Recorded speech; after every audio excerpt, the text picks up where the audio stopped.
right. Good morning, everyone. I am Manju Ganariwala, and with Trustee Tim Ryan, I serve as the co-chair of the FAF Standard Setting Process Oversight Committee. Unfortunately, Trustee Ryan's not going to be able to join us today due to some conflicts. But let me start off first by welcoming all our stakeholders who are observing today's meeting. Before we move on to our meeting agenda, I want to remind everyone of our due process correspondence procedure and form, both of which can be found on the FAP website. As previously expressed, these matters are meant to make it easier for stakeholders to raise potential concerns about compliance with due process procedures of the FASB and GASB. Also, let me direct our listeners to the agenda and meeting materials for this session. You are probably familiar that those materials can be found on the FAF website under the Meetings and Events Calendar subsection. And with that, let's move on to today's meeting agenda. The committee will cover the following items. First, we'll hear GASB report, followed by FASB report, and then FASB liaison to the PCC report, PCC meeting observations report, and finally, meeting observations by trustees and other people reporting their observations. And let's begin with our first topic, which is I'll invite GASB Chair, Mr. Black, to brief the committee. Thanks, Manju, and good morning, everybody. It's awesome to see you. As always, we really appreciate the committee's function and oversight of our process, and we appreciate you taking some time to hear about our activities and look forward to answering any questions you might have. I will start primarily from master page number 9, which is the highlights for the second quarter. We had a good productive quarter at the GASB, completing a few things, which are there, the first couple of bullets, including issuing Statement 103 and completing the pension PIR. I'll discuss those maybe a little bit more as we get to the slide where we roll forward the agenda and show you what went on or off. But a couple of things here on the highlights, where this is the only time I'll talk about them, include our work on electronic financial reporting and then our GAS Act prioritization. On electronic financial reporting, we continue to work on our financial statement GAAP taxonomy. It is making really good progress. We added which we talked about last quarter. We added a taxonomy manager specialist to the team, and she has really fueled that team making progress. So we're doing a lot of good, productive work there. Moving into individual line items and things like that at this point. On the Financial Data Transparency Act, which we hope the taxonomy might provide input for, or the SEC might choose to use as they implement the financial data transparency. We have been in this pattern of kind of waiting for rulings for a long time. And just a week ago, the SEC did issue their version of the joint rule, which looked exactly almost like the FDIC's version of the joint rule. The other agencies, I think, are still working through getting it approved in their processes. But so our team is working to study that joint rule that came out a week ago, although I would say initially there's nothing in there overly surprising, at least in particular as it impacts us at the GASB and our taxonomy work. So we do continue on that taxonomy work and continue to engage with and converse with the SEC, in particular the Office of Municipal Securities. On the GAS Act prioritization, this is something we do every year, and I routinely talk to you guys about it. So it's something that the board really pays attention to as we set our agenda. And in April, the GAS Act did their annual prioritization, and there were 2 topics that really were at the very top of vote getting from our council, and those are electronic financial reporting, which I just described we continue to work on. So the GAS Act continues to show they really value the work we're doing there, and so we will continue that. And the other was a new item, which is cybersecurity risk. That is something that is top of mind for many people in our environment, especially in the finance departments and as they operate state and local governments. The role of external financial reporting related to cybersecurity risk to me is less clear.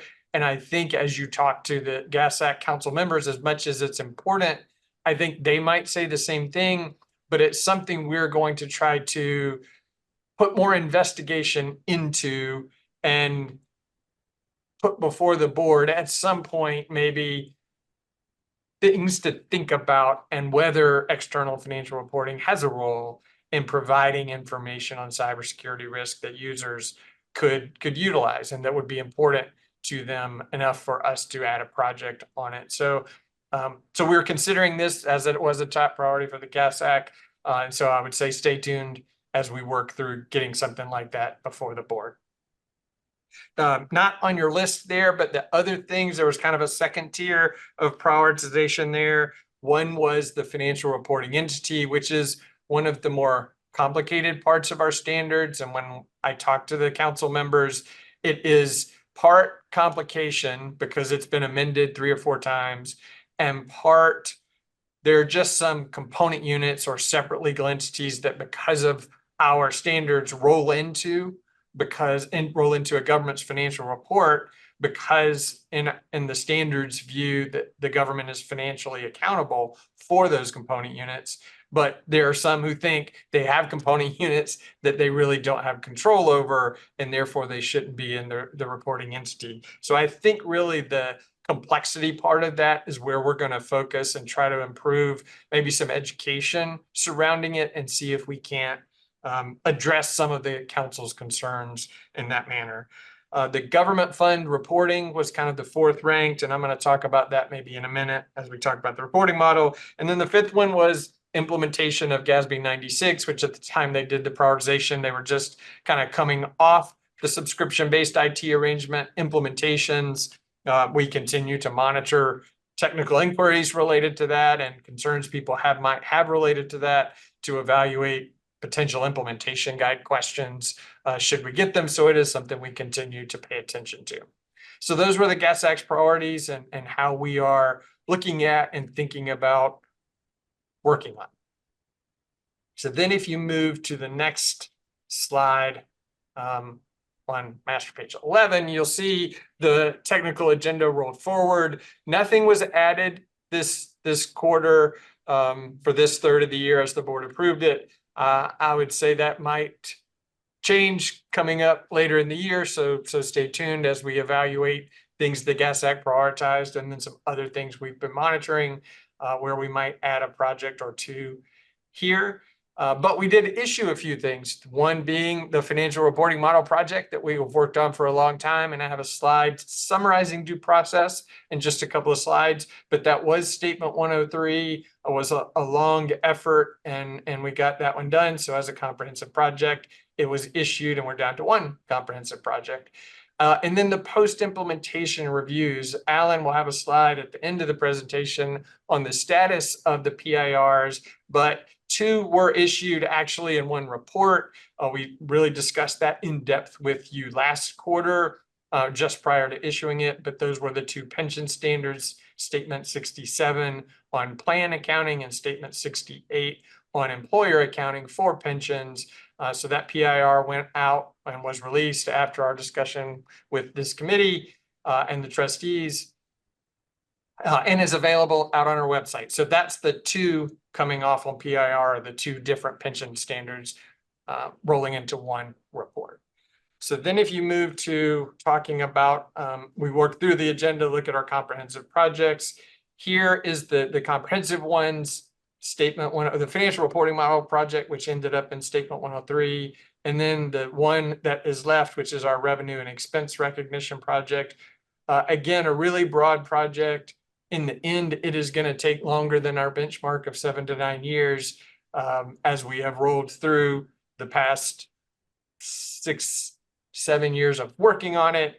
We have really in trying to take in the comprehensiveness and complexity of it and trying to make it be something that we want it to be, that we think really improves financial reporting, but as uncomplicated as possible. We're spending a lot of time on it, and I think that's appropriately so. So while we might not issue it in a benchmark, it remains an important project that we have dedicated more resources to and are working through.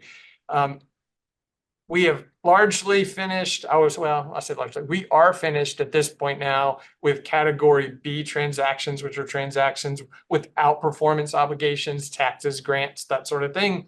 And we have guidance or decisions made so that the team can work towards that portion of an exposure draft, which would be the next major milestone for this project.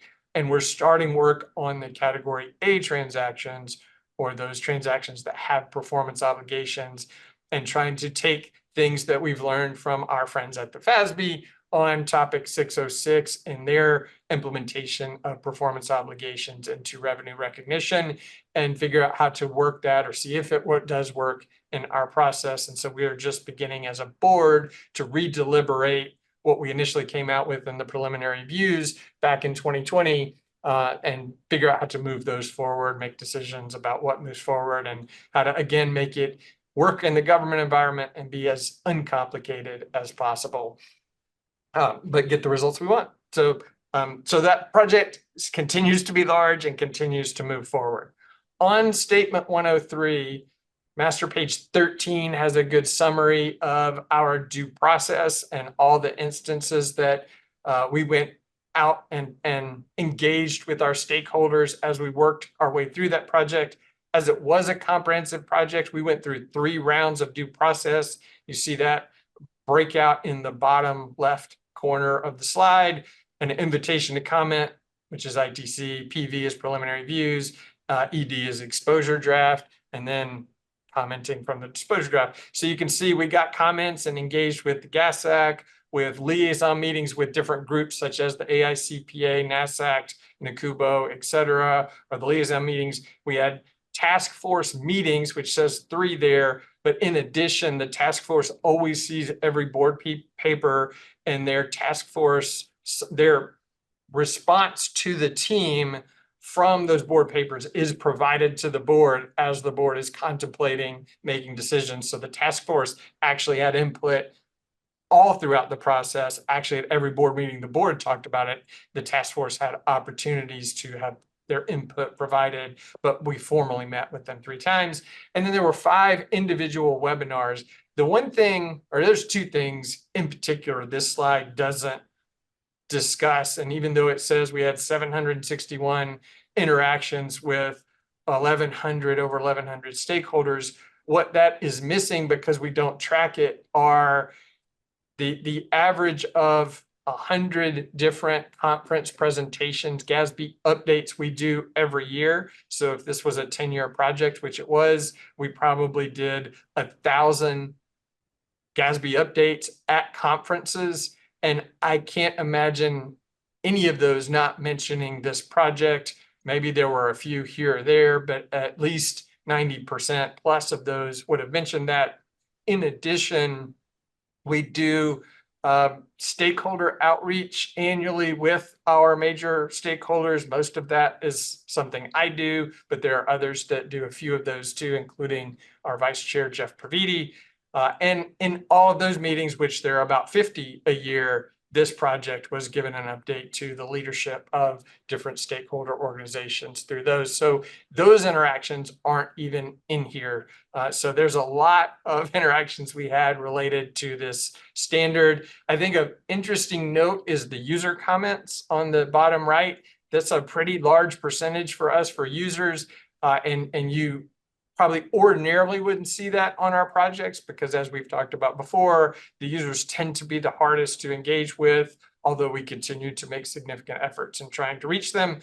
This large number was really citizen input. There was a lot of citizen interest drummed up by some advocacy organizations that resulted in a lot of feedback here. And I think while a lot of their interest was in governmental fund accounting, which, as we talked about with you about a year ago, the board ended up, even though we spent a lot of time on it, decided that we didn't achieve our objective there, and we didn't want to put stakeholders through changing something just to change if we didn't achieve that objective of a conceptually consistent method of accounting for transactions in the governmental funds. That's where a lot of the citizen input kind of came in from.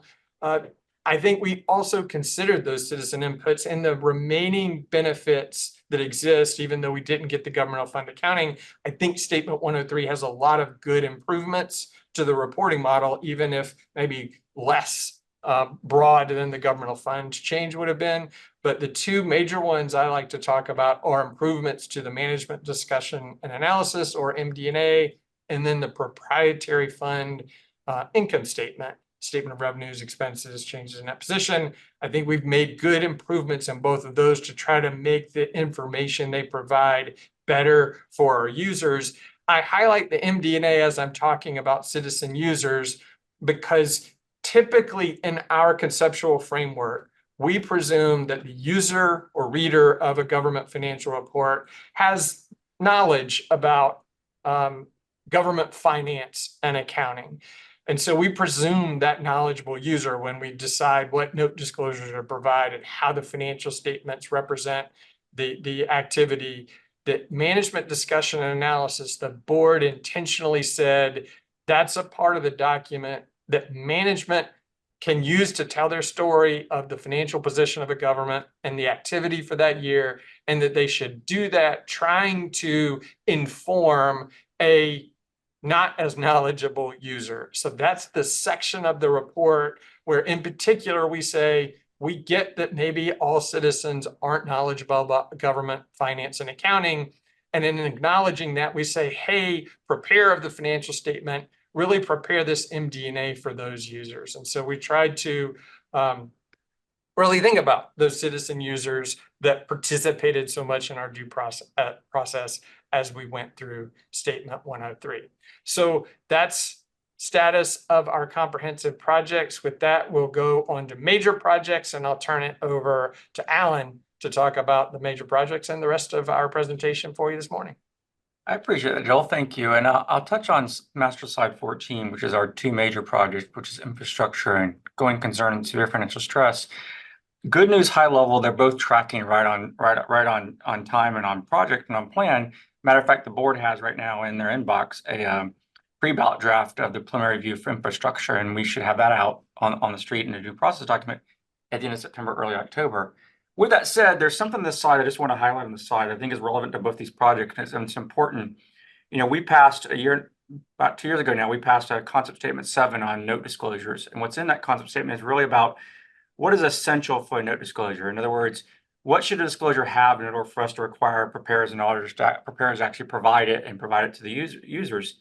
And that idea of essentiality has this notion of it has a meaningful effect on the user's decision-making and assessment of accountability. It's a pretty high bar if you think about it. In other words, we're going to require a disclosure. It's got to meet that bar. These two products are probably the first two major products to have gone through that new conceptual model, and us have to address that new definition. Well, what it requires us to do is when the board has an idea of what disclosures they might want, we do outreach with users and say, okay, the board thinks they might want to have disclosure ABC. Help us understand how that have a meaningful effect on your decision-making or your assessment of accountability, and provides us an idea of knowing that, and provides a better basis for knowing whether it meets that essentiality bar. Both these two products went through that back in the fall and the early spring of this year. And it's just an interesting dynamic, interesting exercise to go through a new concept model when you're trying to operationalize a new concept statement. But I do think at the end of the day, you'll be able to understand how exactly the disclosures will be used by users. And I think that's a step forward, quite honestly, when you have that level of information around meaningful effect. And so otherwise, these two products, they're on time, they're on budget, and we should have both the preliminary reviews out here either at the end of this year or early part of next year. Both of these will be done and on the street. If you look at Master Slide 15, you'll look at some of what we call practice issue projects, and there's really 3 on here. One is around classification of non-financial assets, and that's really focused on a couple things around capital assets. How do you disclose in the capital asset roll forward these right-to-use assets like leases and SPIDAs? And then what do you do with assets held for sale? currently we don't really have a way for government to disclose assets or capital assets are holding for sale, and this project would deal with that. Subsequent events is a pretty narrow scope of practice issue project. On one hand, you think of subsequent events and you think, wow, that's a pretty simple topic. What could be wrong with that? Well, pre-agenda research suggested that folks weren't always getting and weren't always disclosing things that you might think were typically things that you would think of as a subsequent event. And so really this project is about tightening up that definition and tightening up what the definition of a subsequent event is. And we're making really good progress on that. And we expect to have an exposure draft on that towards the end of this year as well. The last thing you'll see here is an implementation guide update. And that's really for folks that wouldn't know this. That's just us putting out what we call level B gap, where there are Q&As, where it's a staff document put out by the staff where we say, here's a question, here's a fact and circumstance question, here's an answer to that proposed question, and really allows us to provide some clarification to our standards when we look at maybe the wording we had and we realize, well, the wording we have wasn't as clear as maybe it could have been. And rather than having to go through an entire board project and have the board modify a particular statement, we can simply go in there with an implementation guide question and say, okay, here's a Q&A of how we provide some guidance and some clarification on some of our statements. The implementation guide update right now has, I think it's 18 questions in it. That's a pretty normal size guide for us. That's not too small, not too big. It's probably about the right size. It has questions ranging from leases all the way up through compensated absences and counting changes and error corrections. So we go from statement 87 all the way up through some questions on technically some 101 and 103 questions on there, from questions on there technically. The interesting thing about that will be, as you'll notice, and last thing I'll touch on is if you looked at the two slides, you'd notice that PV for infrastructure in September, October, a PV for going concern, severe financial stress, maybe later in the year, an ED on subsequent events, probably in November, potentially an implementation guide update, maybe in November as well. And you go, it's a lot of documents on the street at one time. I would say yes. I would say us, the staff, we know that. I think the board knows that. I think one of the things we will do as we go forward, and we'll do it starting in August, is start looking at how long those comment periods are and how long we allow those to be on the street, realizing that we might need to spread them out where folks have time to not have to deal with all four at the same time. It'd probably not be the answer we'd want, where we'd say we've got all four of those documents on the street at the same time, and we're asking folks to deal with all four of them at the same time. So the nice thing is I think that the cadence as it is right now, just in the technical plan, already provides for a little bit of that spreading out of those documents, but we're going to be very, very deliberate in looking at that and making sure we're not asking folks to respond to four documents all at once. Even though, with that said, responding to maybe, let's say, the exposure draft on subsequent events, not nearly the same level of effort it might be as responding to, let's say, infrastructure or severe financial stress. They're not, one is practice issue, one is major, but you still want to spread it out and you want to give people time to respond. And when we do these GASB updates that Joel's talking about, we're telling people that. We're trying to explain to them that we're going to try to spread these out so people have time to respond to them, so not doing them all at once. But again, all on a nice timeline, all tracking to plan, and all looking good. It'll be one of those unfortunate scenarios where we just have some piling up right on top of each other. We're going to deal with that with the due process, the deliberation comment period windows. Again, the other two slides on here, that on master slide 16, is just two products. Talk about them real quickly. We've talked about them before. Our gap structure project is really us asking the question, what are the pros and cons to our structure of our literature? In other words, we have level A, level B gap. We have multiple different sources of authoritative guidance. What's the pros and cons of that versus some of the other standard setting boards, like our sister board, the FASB, where they just have the COD? And should we be different? Should we be the same? Should we change? Should we modify our gap structure? We don't know the answer. This is just a project to try to figure that out. It's an internal project, really probably for us internally more than anybody else. But it would it asks the question of, does it make sense for folks to have to worry about an official, a standard when we issue statement 103, that's authoritative. Yet then we codify it in the COD, that's also authoritative. Yet we have Q&As that are also level B staff documents that are authoritative. And does that make sense, or can we make it simpler and just have one source like the FASB does with just their COD? So that's a question. That's what that project's trying to answer. The other slide on here is one that's come up with this group before, is gap utilization. And really it's the question of how many governments out there really do actually issue gap financials? You got 50 states and a lot of cities and a lot of counties and a lot of higher ed and a lot of special districts in there. And sometimes the number 90,000 will get thrown away. And that's probably the biggest population could ever be. And yet we all know that's probably not really the answer. So what is the answer? If it's not 90,000, what is it? And so this product is trying to answer that. So we have a sense of how many folks out there actually applying our literature and applying our gap structure. So that's really an internal project, and really something we're worrying about internally. The last thing Joel just mentioned was the PIR status, and this is just a one-page status of where we are. You will see everything on here is green because we are tracking to plan on all these. You will notice that even pensions is green because we did issue that. As y'all know, we provided that to y'all back in May. Fair value would really be the next one out the door. It's tracking to where we might have it to the board in the fourth quarter of 2024. I do think that's right.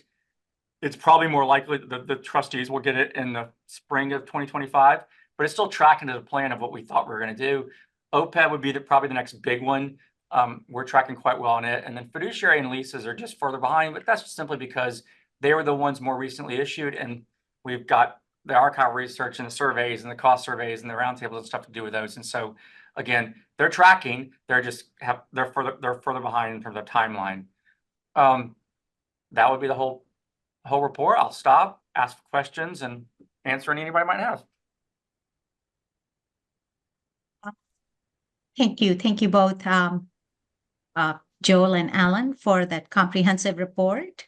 Any discussions, questions from committee members with them? I'm not hearing any. Rick. Oh, sorry.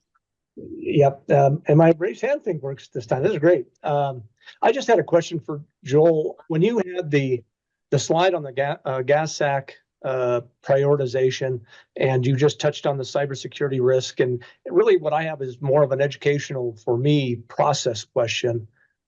Because I get what you're saying. Right now, you're not sure, if I understood you correctly, where does the role of external financial reporting come into play in reporting or disclosing cybersecurity risk and that type of thing, if I heard that right. How do you, or how does the board provide guidance to GASAC to say, this is interesting, but maybe there are other priority, higher priority items that we would rather have GASAC provide us input? Does that make sense? How do you go through the process of giving them guidance? So at this point, Rick, because they've said this is an important issue, and we had a one pager about this potential project because it had been brought up as an emerging issue from individual GASAC members. That's how it got added as a potential project, and we kind of summarize it really roughly on a one pager, and then that's from all those potential projects. That's what the GASAC prioritized. They said it was second highest. So at this point, because they've said that, I think what we are as a team planning to do is go and talk to external people about what kinds of information would you want, and then think about how might a financial statement provide that, and does that make sense within our conceptual framework for the purposes of financial reporting. I can tell you in particular, this issue to me gets summarized with, you can't be too specific, because nobody wants the external financial report to put a target on individual governments saying their cybersecurity controls or processes are weak. And it's not beneficial to anybody if it's just some boilerplate language that says, hey, there's cybersecurity risk.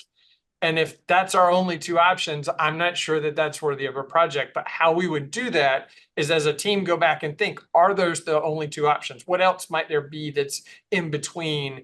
And present all of that, including the two I just summarized, and say, wow, we don't think that is good. And we would provide that one to the board to make sure the board is kind of agrees with that, provides input into that. And then we would probably at the same time provide that to the council to get their reactions to, hey, this is how we're thinking about it. Tell us something, do you agree? Do you disagree? Kind of almost a project prospectus kind of deal of what might be passed forward. That's how we will go about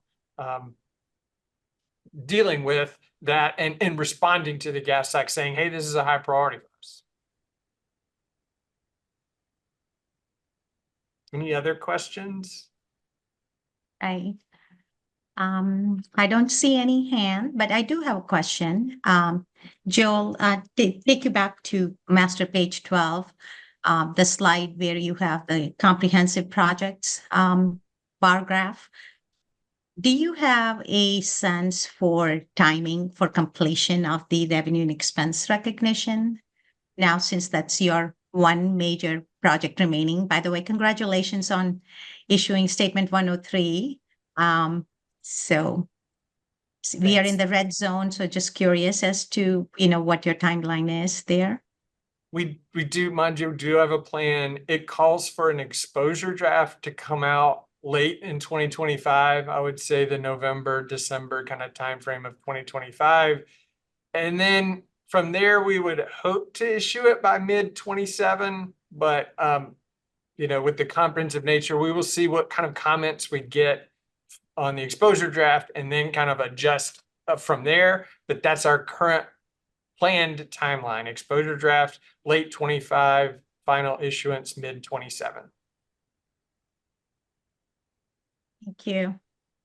Well, thank you for that very comprehensive report. Again, it was a very busy quarter, as we all heard from your report. And now we will go on to the next item, which is FASB report. And I'm going to turn it over to FASB Chair. There I see you, Mr. Jones. Yes, I'm here. Good morning, Manju. And good morning, everyone. Before I begin today, I did just want to officially welcome Jackson Day as our new technical director. And you'll hear quite a bit from Jack as we walk through our discussion this morning. But I can tell you, Jack's been with us for 43 days. I looked this morning, that's how long. And as you'll see as we go through our materials, he's been up and running, and we've kept him very busy. So, and I know you'll look forward to working with Jack as much as I do. If you turn to the first slide in our materials, slide 20, it gives an overview of what we'll discuss today.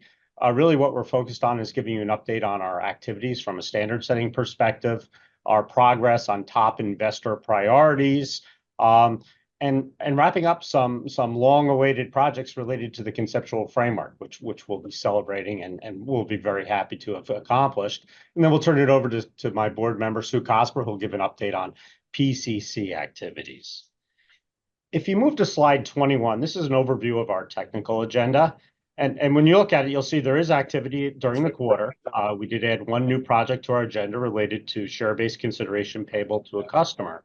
And what this chart doesn't really tell you, though, is all of the efforts that our board made and in the key milestones we reached through June 30th. And that's because through June 30th, our board voted to move forward with 7 exposure drafts, which will be issued at some time in the third quarter, possibly beginning of the fourth, but most likely in the third quarter, and 2 final standards. We'll go through the details of all the stakeholder outreach on those projects next quarter as we ballot those final standards and as we issue either the exposure drafts or final standards. But if you flip to your next slide, which is slide 22, it gives an overview of those projects and the key milestones that we've reached by the board agreeing to move forward. The first project I'd highlight is a project that remains on our agenda, which is purchase financial assets. This is a project that came directly out of our CECL PIR. We've already issued an exposure draft on it, and our board's in the process of deliberating the significant input we got on those improvements that we intended to make. The next set of columns, starting with accounting for and disclosure of software costs, deals with the 7 exposure drafts that our board, as of June 30th, voted to move forward with as exposure drafts. Just as a reminder on our process, our board had our public discussion of all the issues. We voted to move forward with those exposure drafts. And right now, what's happening is all the activity behind the scenes. So it's our staff taking all those decisions, putting them into our exposure draft document, and our board reviewing very diligently all of those documents to make sure they're consistent with all of our public meetings and public deliberations. What happens then is we actually ballot on those before they're issued final to make sure they're consistent with our prior discussions and prior deliberations. If anything were to come up in that process, we would bring that back to a public meeting to discuss those issues and any changes that needed to be made. But this is really key milestones. And I will say that our board and our staff made significant effort to move these projects ahead. One question you may have is, boy, 7 projects, all moving to exposure draft, all at June 30th, that seems like a lot of activity. And I will tell you it is. but it's really because of a decision on our board's behalf that we weren't going to purposefully slow down our projects, many of which were significant priorities for investors. That it was important for us to wrap those up, get that draft, those exposure draft information or materials into the hands of our stakeholders as timely as possible to get their feedback. We also voted to move forward with 2 final standards: disaggregation of income statement expenses and induced conversions of convertible debt instruments. Similar to our exposure draft process, we've made all our decisions and voted to move forward with those as final standards, and our board's in the process of reviewing those final documents for issuance in our codification. If you move to slide 23, this is a slide that you've seen before. This is effectively the top 7 priorities we heard as part of our agenda outreach from investors, and really highlighting those topics that were of most interest to investors as a result of our previous agenda outreach.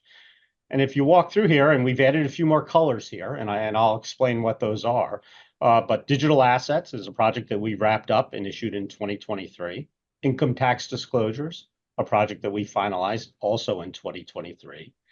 Disaggregation of financial reporting information, which is the project I just mentioned. We have voted as a board to move forward with the final standard, and we're expecting to issue that final standard likely in the 3rd quarter of this year. We're going through the drafting process.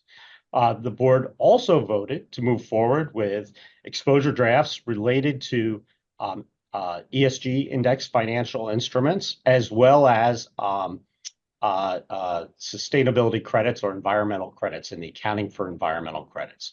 And I'd emphasize that's not a separate accounting system. What we're talking about is the financial transactions that relate to those sustainability and environmental credits. If you look at intangible assets, including software, we've split software out of the broader category of intangible assets. And our board has also moved to go forward with an exposure draft, which we expect will be issued in the next quarter. The statement of cash flows is an item that remains on our technical and research agenda. When I say both, it's because we split that project into 2 pieces. One piece looks at the statement of cash flows for financial institutions. That's on our technical agenda. And what we're looking at is there a better way to present that information to make that statement for an entity whose business is cash more usable to investors. And that's what we're focused on. What remains on our research agenda is the general issue of statement of cash flows. And how is there a way to improve that to make it more relevant to investors without incurring significant costs to revamp the entire thing, and to drive investors maybe to that statement, as opposed to what many of them do today, which is use the income statement and adjust it to a proxy for cash flows? Is there a way to better to increase the utilization of that by investors? That's still on our research agenda. It's still a project we're working on, but we do have a team that's fully staffed and we are making progress. And then the final item, which is financial KPIs and non-GAAP metrics, we do plan to issue an invitation to comment before the end of the year to get broader input from stakeholders on what would be the role of the FASB when it comes to financial KPIs. Is there a benefit to defining certain financial KPIs and bringing them into the financial statements, and what would that mean? And how would that increase the use of the financial statements and those metrics for investors? And does it better enable entities to tell the story of their financial performance? And I was remiss also on intangible assets. We also plan on issuing an invitation to comment before the end of the year to get broader input on that. This is a slide you'll keep seeing because I think it's important that we continue to map these investor priorities and really almost look at them in a special category and make sure that we're holding ourselves accountable for our performance and what we're doing in these areas. With that, let me turn it over to Jackson Day to cover a few more updates on our projects. Jack? Okay, thank you. If you could look at slide 24, here's the list. I'm going to go into a couple more details of the 7 exposure drafts and 2 final ASUs. The first question is why? Why are we at this spot? It's because 1, we had the agenda reset. 2, we've been managing the project management well. And 3, also the scoping. The scoping is important, and we'll talk about that a little bit more in the coming slides.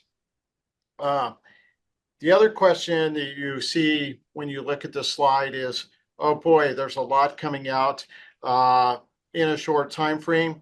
We are looking closely at the at all of the dates, including the comment letter dates, the issuance dates, and when dates are due back to stagger the process to reduce the burden on our stakeholders. And finally, important, this presents a great time to start a new agenda consultation, which you're going to hear about in just a minute, which is something that we are kicking off at this time. So let's go to slide 25, and that will summarize the remaining projects. And you will see under research projects 1A, that is the new agenda consultation. We're going to do like was done back in 2020, and it'll take about a year to go through that process. The first will be to engage with stakeholders. Then we'll put together an ITC, which we are hoping to have done by the around the end of the year.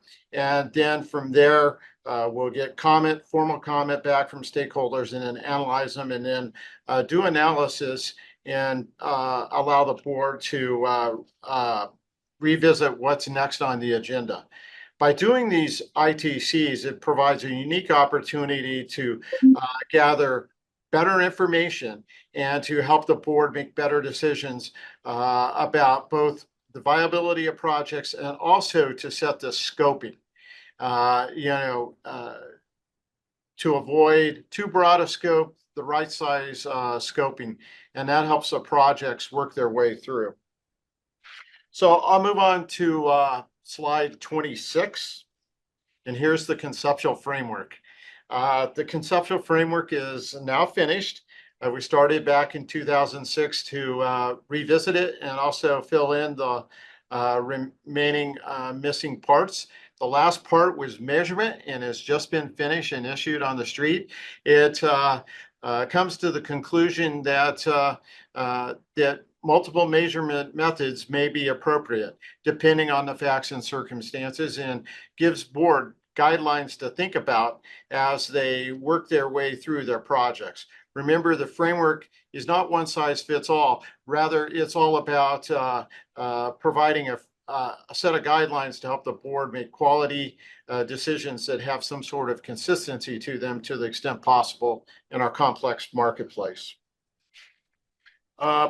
Moving on to slide 27, there's 2 or 3 things that we want to talk about here. This is a comprehensive overview of the remaining items on our agenda, including the research projects. The research projects are critical to moving through our work on a timely manner, because what it gives the opportunity to do is, once they're formally on there, it allows the staff to perform initial outreach in order to prepare to go to the board and talk about potential projects. So very important element. Post-implementation review. We have 3 projects that are under post-implementation review in different stages. We're going to be talking later this year to you about revenue recognition, credit losses, and leases. We've worked hard to support implementation, and we continue to support implementation, but now we're starting to get to that reflection period, and we're going to start doing more engagement about how are they really working, so that way eventually we can get to that spot where we report back to you. And then finally on the list now is determining the acquirer, which is a product of our reconstituted EITF. And I'm going to stop there and let Rich take you through a few more of the details. Okay, thanks, Jack. So on slide 28 does give the overview of the post-implementation review activities. Credit losses is the last of the 3 standards that was issued and implemented. So that's the least far along of our post-implementation review activities. I talked a little bit about we're focused on, from a standard setting perspective, our purchase financial assets. We've already issued an ED on that. We're in the process of redeliberations. And so we'll give you a little update on some activities at the PCC, looking at trade accounts receivable and some issues that have arisen and some areas that the PCC has decided to look into related to implementation of the credit losses standard.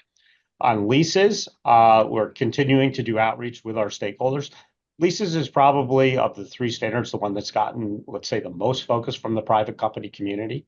Part of that's due to the fact that it's actually shifting leases from off-balance sheet to on-balance sheet accounting, but all the requirements associated with actually understanding all the terms of your leases to apply those accounting models.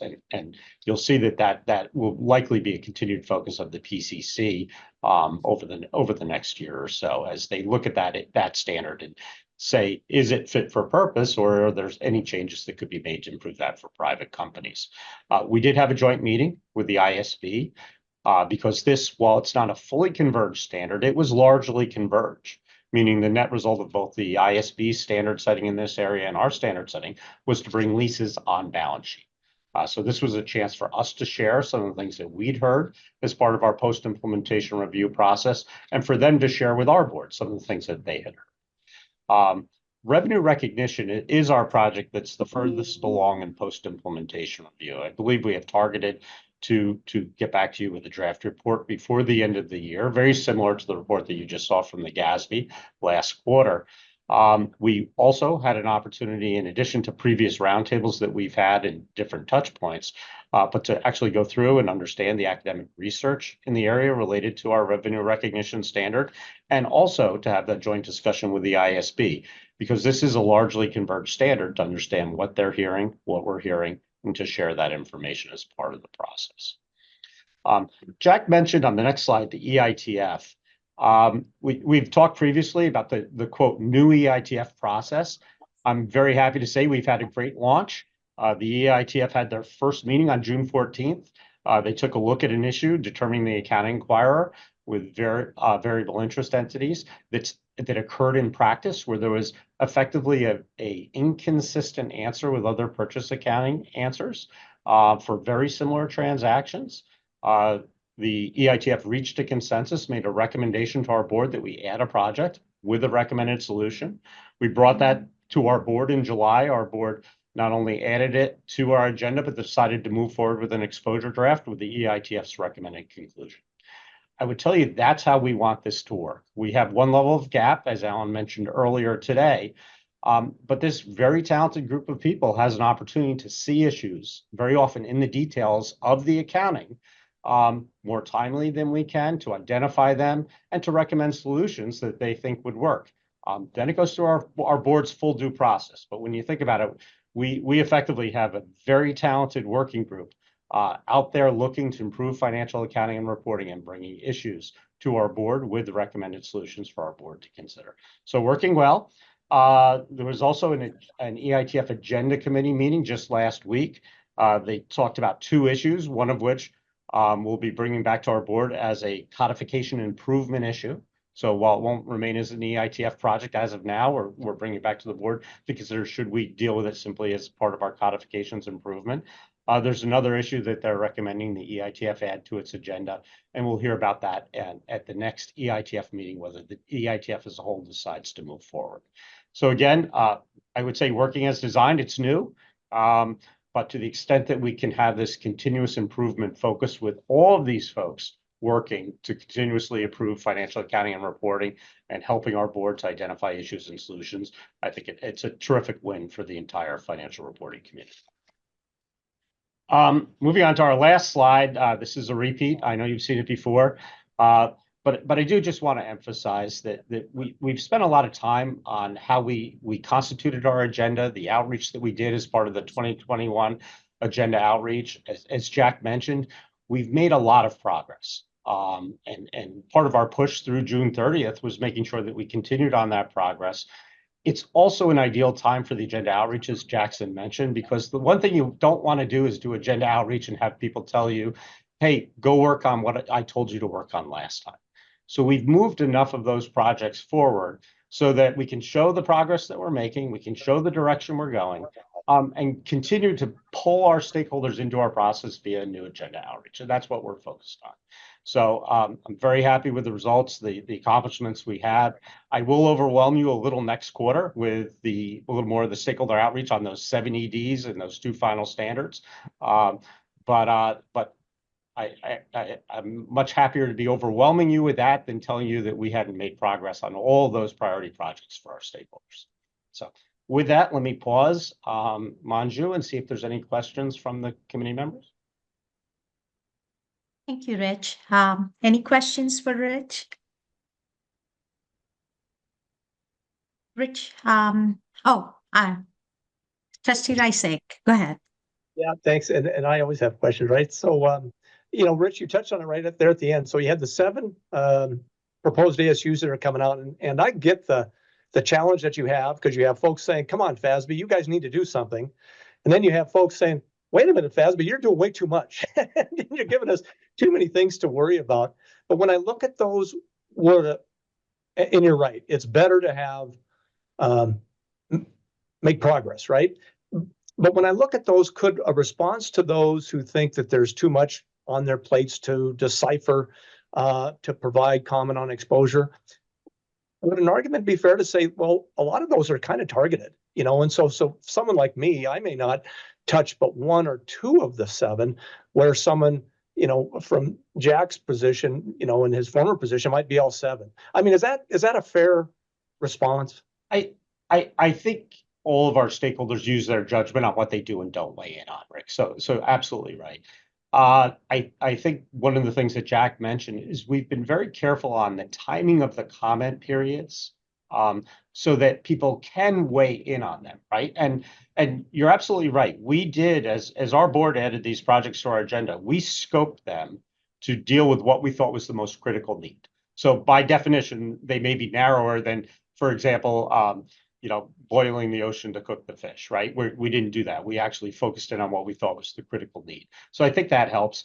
But I would emphasize we also have the staggered effect, the staggered comment periods. And as we went through and selected those, we were very careful to make sure that it wouldn't be overwhelming to the extent you did want to respond to all. But to your point, I think some large public accounting firms will likely respond to all. I think to the extent that you get into the preparer community, they'll probably pick and choose. I think as we do our investor outreach, we're also being judicious with that very important stakeholder group and making sure that we're talking to them about examples of outcomes and showing them things to get their feedback on that, as opposed to making them delve through, for example, our exposure draft. We don't do that. So I think there's a combination of things that are helping with that to make sure it is not overwhelming to our stakeholders. Any other questions? Rich, if I may ask, just kind of expanding what Trustee Reisig asked, my question is, so all these 7 projects have been now put on the streets for comment, and you have 2 final ones coming out too soon.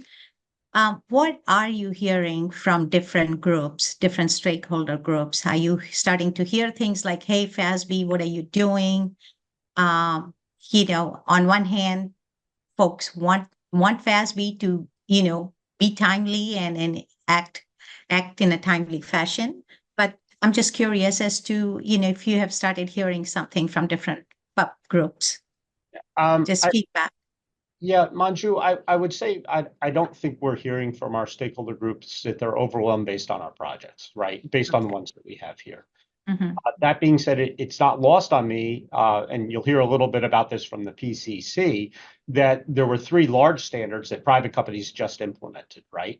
And so, there was a bit of and public companies right before them. So if you look at leasing, RevRec, and Cecil all coming in fairly close proximity, that was a big burden. And partially for that reason, if you look back into the 2018-19 timeframe, there weren't a lot of other standards coming out of the FASB for people to be issuing because of recognition that they were working on those standards, right? But I think we've kind of gotten by that. But I do think we need to be cognizant of any standard that we put out there. There is a cost, and there has to be a benefit associated with it. And we need to articulate that case for change so that cost is a reasonable cost for whatever that benefit is. And that comes back to us making that argument. That being said, we are also well aware that standards have to be implemented well to do high quality financial reporting. And so we're always monitoring to make sure that whatever we're issuing can be issued well and that there's a financial accounting and reporting benefit to that standard. Okay, thank you. All right, if no other questions, thank you, Rich and Jackson, and welcome to Jackson Day. And we'll move on with the next item on our agenda, which is it's the FASB Liaison to the PCC report from Ms. Cosper. So good morning. Good morning, Sue. Our last PCC meeting was held in person on June the 24th.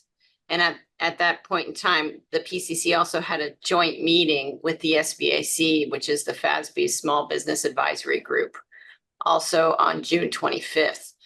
The PCC report is in your materials on page 31. The June agenda and meeting recap also begins on page 105. I'll just share a couple highlights from the June meeting. The PCC continued their discussion on their potential agenda priorities.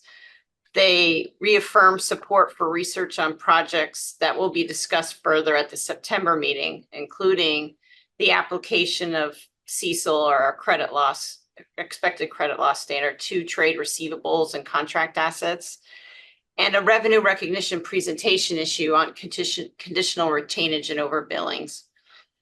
The PCC also discussed the need for incremental research on improving the guidance for debt modification and extinguishments, and establishing a working group to further research and discuss potential lease simplification ideas.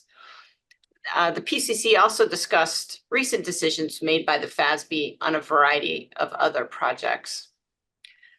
The PCC also had a very productive meeting with SBAC. The primary topic of discussion was the prioritization of the PCC's agenda.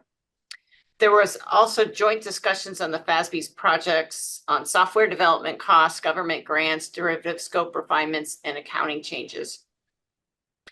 Maybe at an overall level, just to make an observation, there continues to be very good engagement and dialogue amongst PCC members and between the PCC and the board. And maybe just turning to town halls and other activities for a moment. In June, we hosted a town hall event at the AICPA's Engage conference. Jerry, Michael Chang, Katina Curtis, and David Hoagland, PCC members, attended on behalf of the PCC, as well as myself and Jim Croker from the FASB. It's always a productive event focused on feedback from private company practitioners. Much of the focus in this town hall was on topics the PCC are considering as part of their agenda prioritization initiative. The next PCC meeting will be held in Norwalk on September 23rd and 24th, and that will also include a joint session with the AICPA's Technical Issues Committee, which represents the views of smaller practitioners. They will also discuss projects at that meeting of mutual interest in, as well as a continuation of the agenda prioritization discussion. So with that, I'll pause here for any questions. Thank you, Sue. Questions for Sue? Seeing none, I'll move on. And at this point, I'll ask Trustee Reisig. You attended the PCC meetings on June 24th and 25th. Please provide your observations to the committee. Thanks, Manju. And yes, that's right. I did participate as an observer in those meetings. And I would certainly echo once again what Sue mentioned as far as the engagement from the PCC folks. I mean, they were all very much in the discussions and willing to share their thoughts, which is what you want.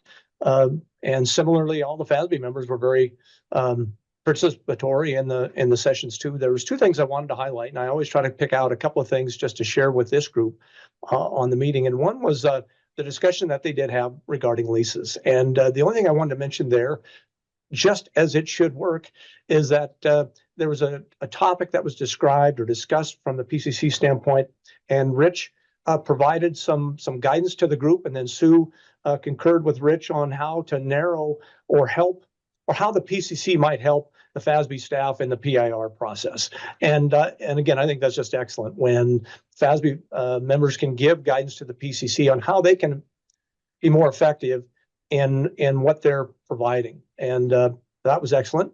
Secondly, when they talked about debt modifications and extinguishments, same type of discussion, and frankly, the same type of guidance provided first by Rich and then Christine Bodison joined in too, again, to try to help the PCC narrow the scope of how they can provide input and how they can help FASB. And so I thought that was a great dialogue. I always enjoy it when the FASB members provide guidance to the PCC to help them do what they want to do. And, that's, to me, that's the way the process should work. And I just want to mention to this group, I think it is working. So. Thank you, Rich. All right, so the next item on the agenda is the final item, which is a report on any other meeting observations from the trustees in the last quarter. So I'll kick off this item with my observations of GASAC meeting on July 8th and 9th. So this meeting coincided with GASB's 40th anniversary celebrations too on July 8th, which was wonderful. The meeting was well attended by GASAC members and GASB members. There was, just as we heard Joel talk about, during his presentation, there were 7 different topics that were on GASAC agenda for them to provide feedback on. So it was a very substantive and very intense meeting for 2 days. It went on for a day and a half over a 2-day period. Great engagement, even from several new members that were on GASAC. I was very impressed how prepared they were and how well, staff may have provided them orientation so that they were well prepared to participate and provided input.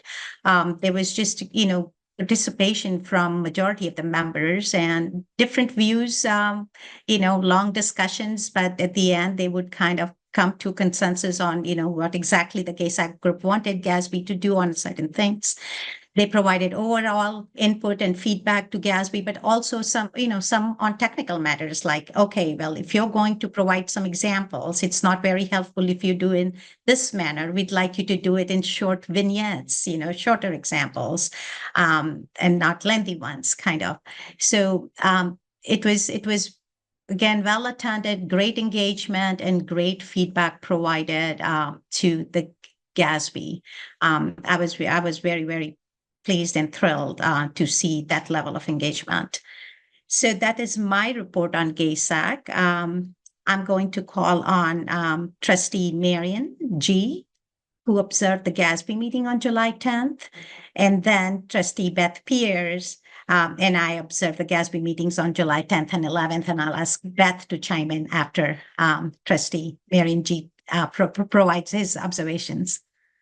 Go ahead, Marion. Thank you, Madam Chair. As you mentioned, I did attend the July 10th meeting of GASB, during which the topics which were discussed involved revenue and expense recognition and infrastructure assets. This information was presented by the GASB staff. During the discussion, both the GASB staff and the board referenced input that they received from stakeholders such as the Governmental Advisory Standards Council, preparers and auditors, and also how that input influenced their deliberations and their decisions. In addition, they referred to the cost benefit of any changes relating to those 2 topics that were discussed. I was really pleased to hear the references to user input, as this input helps GASB set standards that are more complete and more accurate. I also want to applaud the GASB staff and the board for their extensive preparation prior to the meeting, which was very apparent during the discussions that took place. There was really good participation amongst the GASB board. I thought the GASB staff did an excellent job of presenting the materials. Madam Chair, that concludes my comments. Thank you, Marion. I'll turn it over to Trustee Pierce. Beth? Thank you very much, Manju. And some of my comments are very similar to Marion's. I'm impressed with the efforts by the GASB board, the chair, and the staff to bring in comments from a variety of folks. I did attend both the 10th and the 11th meeting. Marion mentioned the two projects on the 10th. The 11th included going concern uncertainties and severe financial stress and subsequent events. Over the course of those meetings, it was about 10+ hours of discussion. But getting back to Marion's point, there are countless hours of outreach and countless hours of staff time that boil down into those 10 hours. So it's an incredible effort. And I want to compliment again all those folks. As I said, I'm impressed with the constructive dialogue and the deliberations. I think there were three things that really stood out to me. First, members continue to demonstrate an understanding of the demands at the local level, and I think that's very important, and effectively balance those with the needs of the users. I think that we heard a little bit of that from you, Rick, in your discussions. And it's a tough balance, particularly with the issue of a lack of folks in the governmental accounting field, and the pipeline is in trouble, to be very candid. And how do we manage the workload for those folks and still meet the objectives that the users have in terms of transparency and accuracy? And it's a tough balance. They do it well.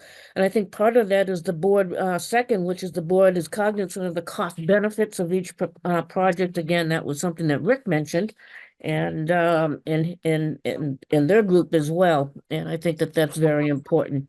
And again, the feedback from the stakeholders is a key component of the decision-making process. Input is from GASAC is clearly there. GASAC is mentioned again and again and again.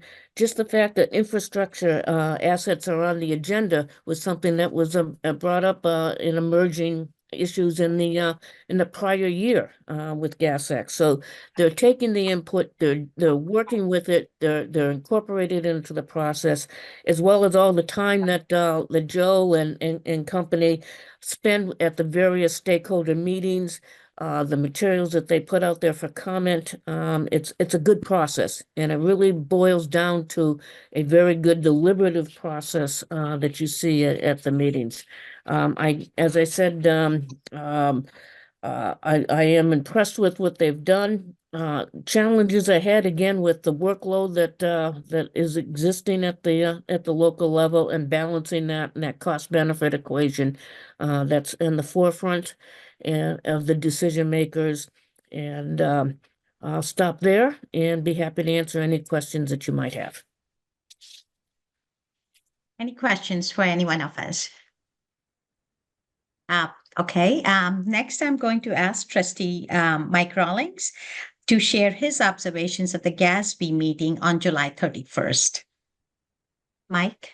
Great. Thank you, Madam Chairwoman. Good morning, everyone. So as Manju said, I observed the July 31 GASB meeting, and sounds like July was a very focused observation period for the GASB. Right. So Alan and Joel, I'm sure you felt a lot of love from us, but no, it was a great. My comments are a lot of the similar themes that Beth and Marion and Rick and Manju had commented on. The topic of the meeting was disclosure and classification of certain capital assets in the disclosure. Board focused on three different dimensions of the standard. The first was the effective date and the transition. The second was the cost-benefit trade-off and considerations of implementing the standard. And the third was whether the new standard had actually met the board's requirements that are necessary to implement new accounting standards. Yeah, I would just make a couple of observations. I think the first one was the documentation that was prepared by the staff was exceptionally detailed, informative, and clear. That was clear to me because I was able to understand it, and it was in very good depth. But it was a massive amount of detail, 3 lengthy memos, detailed appendices, The staff was very clear on the questions that were required of the board to answer in each instance. The information included was comprehensive and included detailed feedback on the exposure drafts, which I think is incredibly important and was very well included there. I think the second observation I would make was that the board was highly engaged and all were really prepared for the discussion, and importantly, we're all very active. Everyone interacted, contributed. Joel, you did a nice job of ensuring that all board members were able to provide their perspectives and their insights. A significant amount of detail and material. It was clear that the board had read every piece and were commenting on that. Everyone had formulated a view and had a perspective and were willing and able to share that.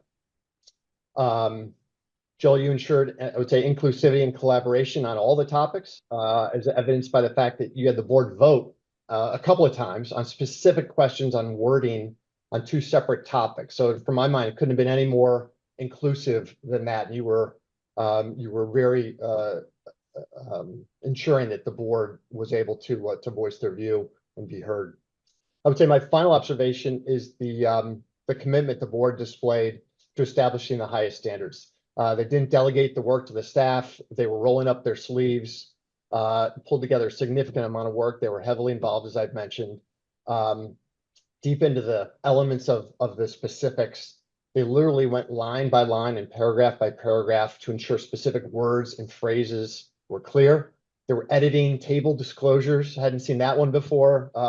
Very, very detailed there, deciding on the format of specific illustrations and what would be clear to the users and the readers of the standards. So, all in all, very impressed with the board, the camaraderie, the inclusion, the collaboration, and yeah, thought it was a great meeting, and glad I was able to attend. Thank you, Mike. Great observations from all who observed these meetings, and kudos to GASB and GASAC and staff teams for just doing a wonderful job. This brings us to the end of our public session of the FASB Standard Setting Process Oversight Committee meeting.